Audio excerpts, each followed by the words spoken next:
था जेप्टो में, फाटक के पास जेप्टो है और राइडर था। अभी हम लोग को मालूम पड़ा तो हम लोग भी दौड़ के आए देखने के लिए क्या हुआ। अभी ऑन द स्पॉट खत्म हो चुका है। वो आपके साथ ही काम करता था ये? हमारे भी आगे स्टोर है, उधर काम करता है। इसका नाम कहाँ रहता था? गुड्डू, गुड्डू नाम है, उधर ही रहता था। और ये राइडर था, मतलब डिलीवरी पहुंचाने का। डिलीवरी बॉय था? हाँ, डिलीवरी बॉय था। कौन सी कंपनी में काम करता था? जेप्टो। जेप्टो में काम करता था। आपको ये घटना के बारे में कैसे पता चला? हमें कॉल आया हमारे दोस्त का कि ऐसा ऐसा हो गया है, फटक से पहुंचो। तो हमारे स्टोर से सब लड़के लोग आए थे। अभी ये कहाँ जा रहा था डिलीवरी लेके, मालूम आपको? ये अभी उधर स्टोर पे मालूम पड़ेगा। मीरा भाईंदर में जो ये डंपर बर्निंग हो रही है, डंपर से ये सबके परिवार में जिनके छोटे बच्चे हैं उनके मन में एक भय रहता है कि बच्चा नीचे जा रहा है, वापस आएगा कि नहीं आएगा। मैं महेश्वरी भवन रोड पे रहता हूँ। आज सुबह मैंने सोशल मीडिया पे एक वीडियो डाला है जो डंपर किस तरह से आ रहे हैं, और यहाँ पे नया सीसी रोड बना, उसकी हालत देखिए जैसे ग्रामीण का रोड हो वैसा है। ये अवैध बर्निंग, पूरी तरह से अवैध बर्निंग हो रही है, पर इस पर कोई अंकुश नहीं है। यहाँ का प्रशासन, यहाँ का पुलिस प्रशासन सब शांत बैठे। किस वजह से शांत बैठे वो भगवान जाने।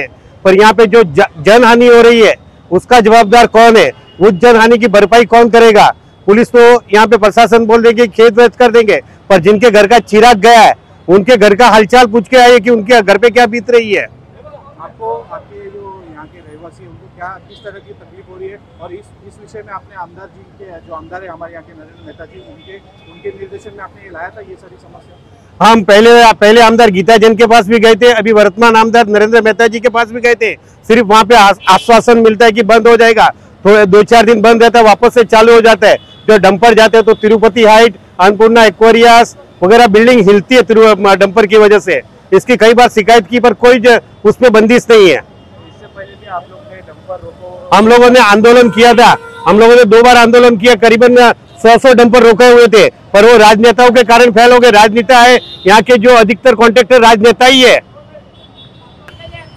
मीरा भाईंदर शहरात ही चौथी घटना आहे आणि खूप दुर्दैवी घटना आहे आणि वारंवार ऍक्सिडेंट होत आहेत ट्रक खाली, आरएमसी प्लांटच्या गाड्या खाली।